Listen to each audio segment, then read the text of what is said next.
If I can't keep my head held high enough, I'll just speak love and watch the smiles come, bring my spirits up. There's some shit I like to fix, but I still know that I'm blessed.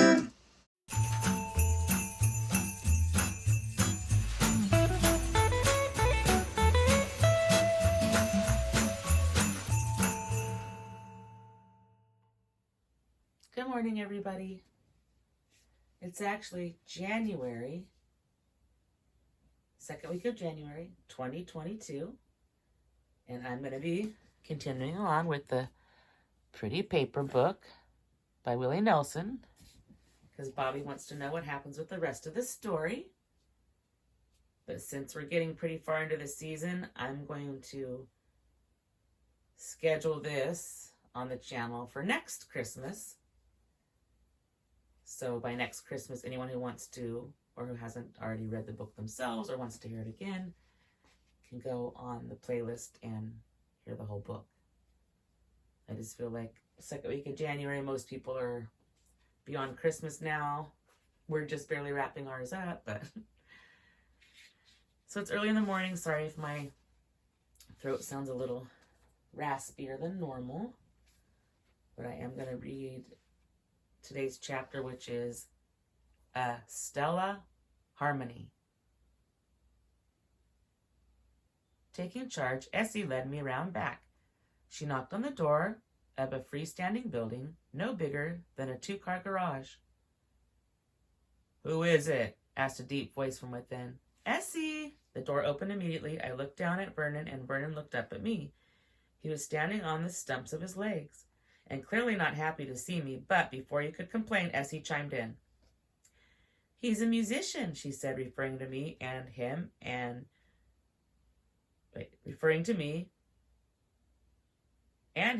we were both guessing that somewhere in your soul there's music waiting to come out. And she said that I spotted a Stella Harmony guitar leaning. Excuse me. Sorry, I have to get comfortable. I was in an awkward position. Hopefully this is still picking up on the phone. Okay, so. "He's a musician," she said, referring to me. "And him and me were both guessing that somewhere in your soul there's music waiting to come out." As she said that, I spotted a Stella Harmony guitar leaning against a mattress in the back of the room. "Hey, I got one of those," I said, pointing to the instrument. It was my first, fresh out of the Sears catalog. Wouldn't part with it for the world. "There are a lot of Stella guitars around," said Vernon. "Those damn things are indestructible," I said. "They mellow with age." "Well, while you boys go on talking about guitars," said Essie, "I've got a kitchen to clean up," and with that, she was gone. "So you managed to chase me down," said Vernon. "Chalk it up to coincidence," I said. "I was over at Big Bill's, who mentioned that you live here. Then the chili rice called to me. Blame it on the chili rice. Chester and Essie say you're the man behind its magic." "No magic," he said. "Just an old recipe." "They said it was Grandma's." "Yep. She was the woman who raised me." "Funny," I said. "I was raised by my grandmother. Where was your mom?" "Where was yours?" he asked. "Sowing her wild oats. Not ready to raise kids." Vernon nodded his head. I waited to hear about his mom, but he wasn't talking. As he turned his back to me, I had a few seconds to look around his apartment. By the way, here's a little picture of the Stella guitar. Stella. The setup was simple. Not far from the door, a low-to-the-floor armchair faced a battered Emerson television set. Behind the TV was a long table that held his supply of papers, pencils, ribbons, and notepads, all neatly arranged. Next to the table was his four-wheeled board. On one side of the room was a small stepladder, a sink, and stovetop. Over the stovetop was a cabinet, and, just beyond that, a door that I presumed led to a bathroom. Although sparse, the place was spotless. No dust, no dirty dishes in the sink. With his arms, Vernon lifted his body off the ground and in a series of short, quick maneuvers propelled himself to the back of the room, where his guitar was resting. He picked it up and started to strum. I took that as a first positive sign he'd given me since I first set eyes on him in front of Leonard's. As he played, though, his eyes weren't on me. His eyes were off in the distance. From the first few notes, I could hear that he was a serious guitarist. He wasn't playing any particular song, just a slow-moving, deep-feeling blues. But unlike a lot of blues guitarists who fall on cliches, Vernon chose his notes carefully and creatively. His phrasing came from his heart, not his head. I heard him crying through his music. "Where'd you learn to play like that?" I asked. "I had a teacher when I was a kid." He ever record? Nope. He'd say to me, "For every Robert Johnson and Django Reinhardt, there are a dozen guys just as good as that you never heard of." "Well, Vernon, I'm one of them." Saying that, Vernon, for the first time in my presence, broke into a small smile. The smile, though, didn't last long. Focused on the guitar, he dug deeper into the blues. "What was your teacher's name?" I asked. Skeeter Jarvis," he said. Skeeter Jarvis, sorry. "He's still around?" "Died years ago."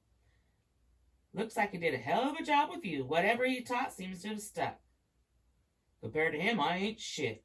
Skeeter could play the thing over his head, behind his back, even with his teeth.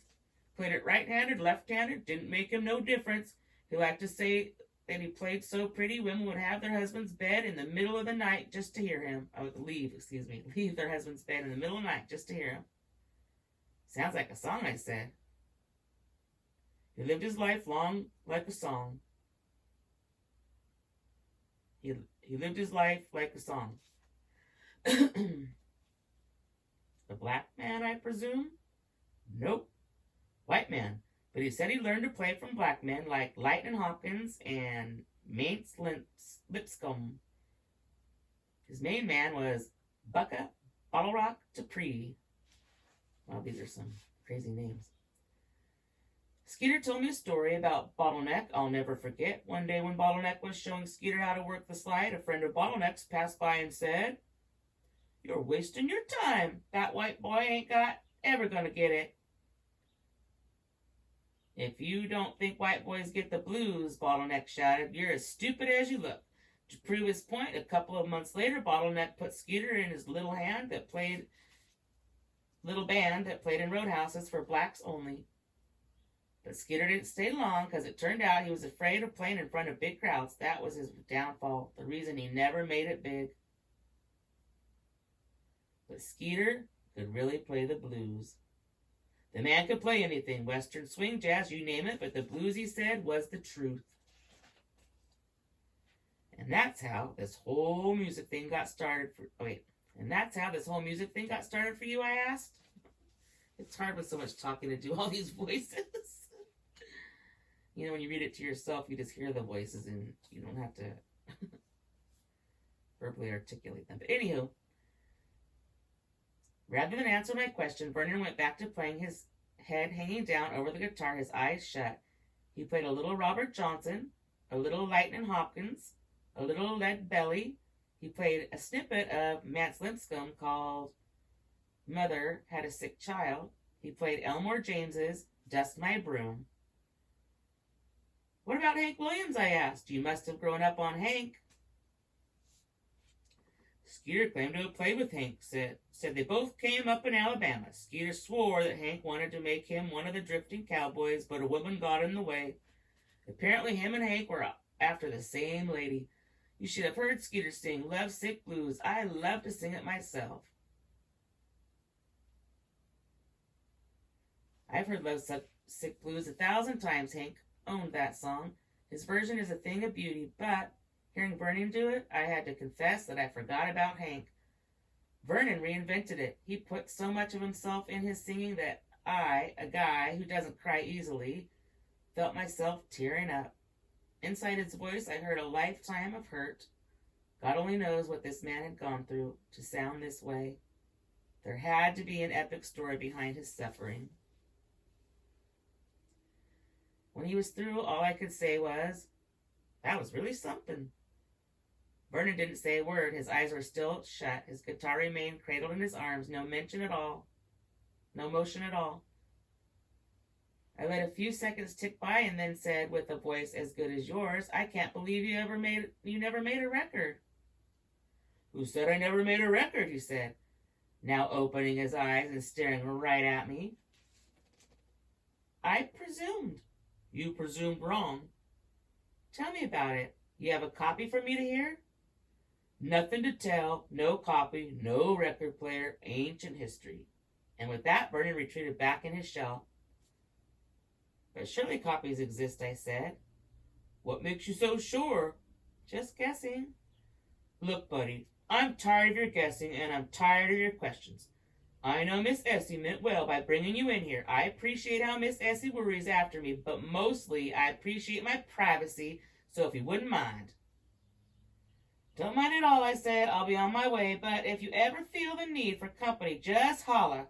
I could come over with my guitar and we could." "Thanks, but no thanks." "Or if you want to hear a little of my music, I'll be down at Big Bill's on weekends." Rather than reply, Vernon leaned his guitar against the mattress and, with those long, strong arms of his, moved across the room and saw me to the door. "Good night," I said. He nodded and said nothing.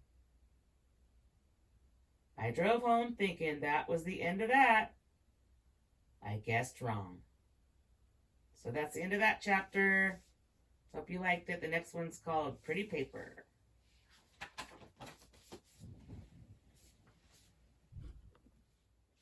Okay, Pretty Paper, next chapter. Big news. Netzie Perkins was busted for running the biggest bookmaking operation in Texas. Brother Paul said it happened because Netzie, a notorious skinflint, failed to give the prosecuting DA a piece of the pie. The bar stool where Netzie sat at Big Bill's remained glaringly empty. "Don't cry for Netzie," said Big Bill. "He'll be out in a month. His big-time lawyer in Norby Green owns half the judges in the city." Meanwhile, every time that Foxy Barbara Lou waltzed in the club, Brother Paul kept her away from me. He didn't buy her claim that she and her old man had split up for keeps. Seeing how she poured herself into a pair of skin-tight jeans, I myself was ready to believe her. But Brother Paul knew better. The Big Bill gig went on through February into March. Once in a while before my first set, I'd stop by Chester's Chili Rice. I'd always ask Essie how Vernon was doing. "Knock on his door and see for yourself," she'd urge, but I knew that would be pointless.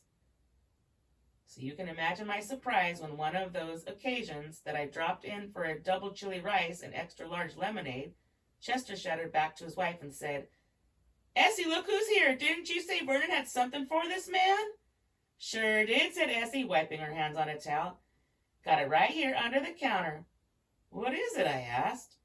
"It's a big pile of papers Vernon said to give to you next time you came in." "He said that?" "Guess he thought you'd be interested in whatever's written on these pieces of paper." "Who wrote it?" I asked. "Don't know, but I'm guessing Vernon." Essie reached beneath the counter and pulled up a big pile of papers tied together by a string. The papers were in different colors: blue, red, orange, and green. There had to be over 100 sheets. The top sheet was white and had only one word written in a large script: Vernon. "I can take this home?" I asked. "He said it was for you," Essie answered. "I have to believe that he wants you to read it." Essie put the pages in a shopping bag and handed it to me. Excuse me. I took it to the gig that night and put it in my guitar case for safekeeping. When I got home, I was too tired to start reading, but the next morning, after a couple of cups of coffee, I untied the string that bound the pages and began. Vernon's penmanship was big and bold. His letters slanted to the right and reminded me of musical notes. I'm no literary critic, but his writing had a rhythm that made it easy to read. His style was direct. I could hear his voice loud and clear. Make it even more interesting was the way he used different colored paper to match up with the different moods. When he was down in the dumps, he wrote on blue paper. When he was angry, he switched to red paper. When he was happy, he used yellow paper. The different colors mirrored his different mindsets. It was like looking at a rainbow of feelings. The paper stock itself was thick. It was the kind of heavy construction paper kids use to draw on. It felt good in my hand. I half expected to find drawings along with his words, but there were none. Only word pictures. Vernon chose his words carefully. It reminded me of the way he played the blues. Every note counted. Every word counted. He was serious about telling the story. Once I started reading, I couldn't stop. I kept thinking, all this pretty paper. Well, that was a short chapter. Oh, let me see how short the next one is. Oh, no, that's why, because the next one's going to be long. All right. So till next time. The next chapter doesn't even have a, excuse me.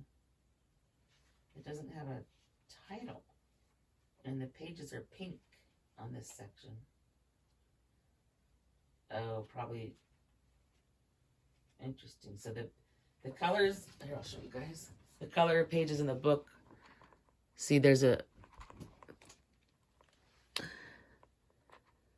like pink and white. I don't know if it's picking up because it's dark in here. So interesting, kind of like the pretty paper pages. And see, there's no chapter name. So by the time I come on next time, we will know. I'm kind of curious why. It means something that there's no title and the color page change. So stay tuned.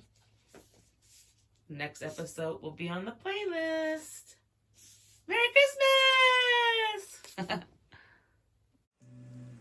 If I can't keep my head held high enough, I'll just speak love and watch the smiles come. Thanks for watching. Bring my spirits up. Don't forget to stop and smell the flowers. There's some shit I like to fix.